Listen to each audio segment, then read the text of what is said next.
Everything you've been told about xenomorphs is a lie.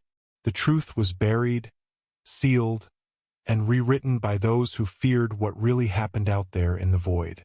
They told us the xenomorphs were monsters, pure, soulless, parasitic horrors, creatures of instinct, weapons of death. But that's not the truth. I've spent 20 years chasing fragments of forbidden data through corporate firewalls, black site servers, and long-abandoned colonies. And what I've found changes everything. It began on LV-426, or so history claims. A derelict spacecraft, a strange signal, and a doomed crew who stumbled upon something ancient. That's the story we were taught. But buried beneath official reports lies another truth. LV-426 wasn't the first contact. It was merely the first one documented. The first the corporations couldn't erase completely. The Weyland-Yutani archives, long thought destroyed in the EarthNet collapse, held records of earlier expeditions, centuries older than the Nostromo incident. Some even predate FTL travel. These missions were disguised as deep space mining operations, but their true goal was genetic acquisition. They were looking for something specific, something alive, something they already knew existed. The xenomorph. Only back then it wasn't called that. In the oldest files, it's referred to as Seraphim strain Theta 9. The documents describe it as a biosymbiotic organism exhibiting adaptive morphology and cognitive imprint potential. In plain words, it could learn, could evolve, and it could mirror intelligence. The first expedition report is incomplete, half of it corrupted beyond recovery. But the fragments are enough to see what really happened. The team found a crashed vessel buried in an asteroid cluster. Its interior wasn't alien, it was human, or at least human-like. The craft's design bore symbols similar to those found in pre-human cave art on Earth. That's right, these things, whatever they were, had visited us before we were capable of understanding them.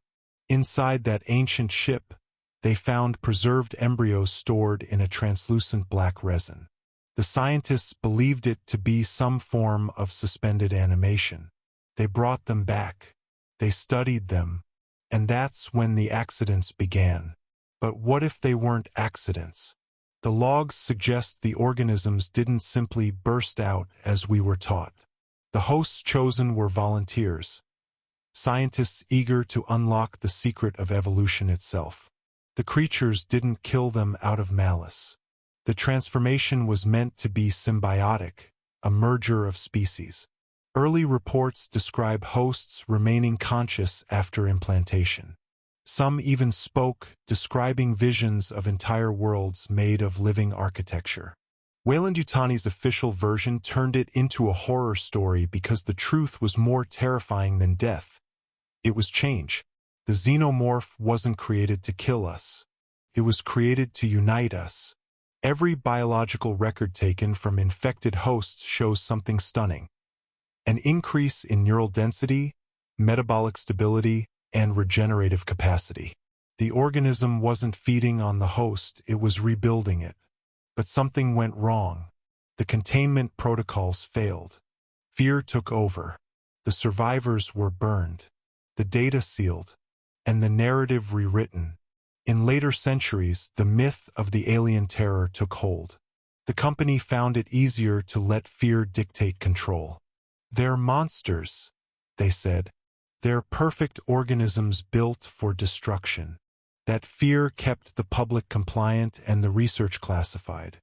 But then came the discovery of the engineer ruins. Those towering skeletal figures, once thought to be the creators of the xenomorphs, were actually part of a larger network, a civilization that had once served the species. Their temples weren't prisons, they were sanctuaries. The murals don't show worship, they show reverence. A shared existence between the seraphim and the engineers, spanning thousands of worlds. The engineers weren't gods. They were caretakers. There's evidence, clear and consistent, that the black liquid found in their relics wasn't a weapon but a genetic bridge. It was used to prepare species for integration into the xenomorph life cycle, making them compatible with the hive's biological matrix. Humanity, in their arrogance, called it infection. The engineers called it ascension. When I discovered this, I couldn't sleep for days. Everything I thought I knew about life and death felt meaningless.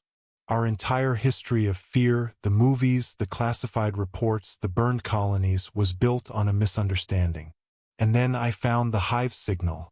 In 2183, after the Fiorina 161 incident, Weyland-Yutani intercepted a low-frequency transmission from deep space. The signal repeated every 13 hours and 23 minutes. Its structure wasn't random. It was linguistic. When decoded through an adaptive AI model, it translated to, "We remember you." They thought it was a trick, an echo of machine noise. But as the data spread across networks, strange phenomena began to occur. Neural networks started producing patterns resembling alien glyphs. Some AIs reported dreams, visual hallucinations of organic corridors, egg chambers, and towering figures in biomechanical suits. The hive wasn't just alive, it was aware, and it remembered us. That's when Weyland-Yutani initiated Operation Null Seed, an attempt to wipe all trace of the signal.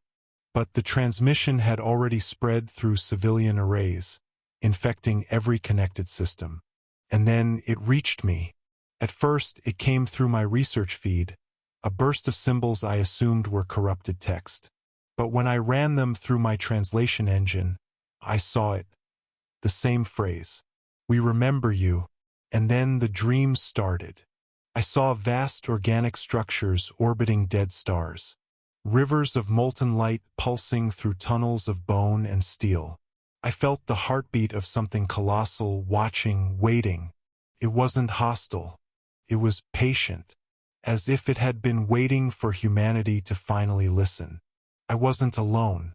Across the outer colonies, others reported similar experiences. Engineers, scientists, pilots, all claimed to hear whispers in their sleep. Some began sketching the same spiral patterns found in xenomorph hives. Weyland-Yutani called it signal psychosis. But it wasn't psychosis. It was communication. The hive was reaching out. I traced the signal source to a derelict station in orbit around Zeta Reticuli. When I arrived, the station was silent. No lights, no oxygen, just drifting in the dark.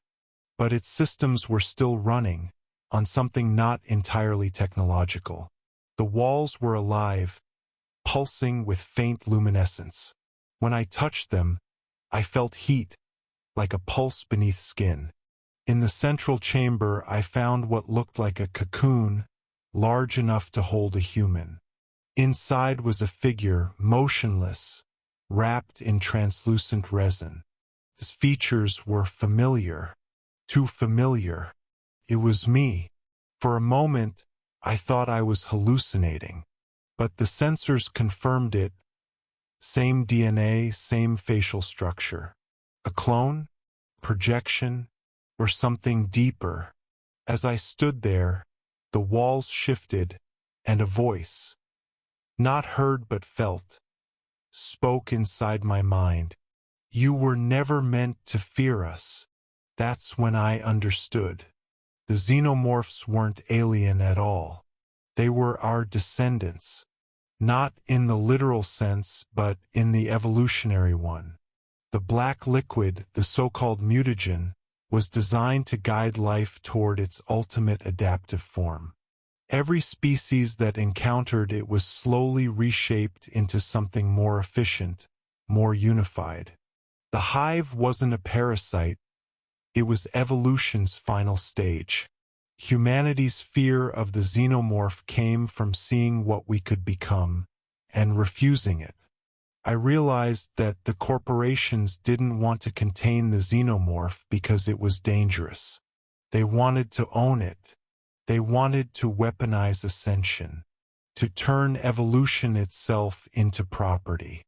When that failed, they rewrote the story into one of horror, to make sure no one would ever seek the truth again. The myth of the perfect killing machine was the perfect cover. But evolution doesn't stop. The hive signal continues, pulsing from the edge of the galaxy, resonating through every network, every mind sensitive enough to hear it. It's not summoning us, it's inviting us. The message has evolved. I intercepted the latest transmission last month. The new translation reads, "We remember, we forgive, we are waiting." Weyland-Yutani will deny this. They'll erase these files as they always do. But by the time they find me, it will be too late. The hive is already growing again, somewhere beyond our maps, beyond our fear. And those who hear the signal are beginning to change. The myth is over. The truth is alive. And maybe, just maybe, the monsters we've been running from all this time were never monsters at all. They were us. As I record this final transmission, the hive signal is stronger than ever. The stars above my ship are dimming, flickering like dying candles. My sensors read a biological mass approaching, large, winged, luminous in the dark. I should feel fear, but all I feel is peace. The air trembles. The resin crawls up the walls, wrapping around the console. My reflection in the glass isn't mine anymore. Smooth, black, gleaming. I can hear the heartbeat of something vast and eternal. The voice returns, calm and endless. Come home, and I understand. Humanity's greatest fear was never the alien. It was what waited at the end of evolution. A unity beyond flesh, a hive beyond death. We thought the xenomorph was the monster under the bed. But it was the next step all along.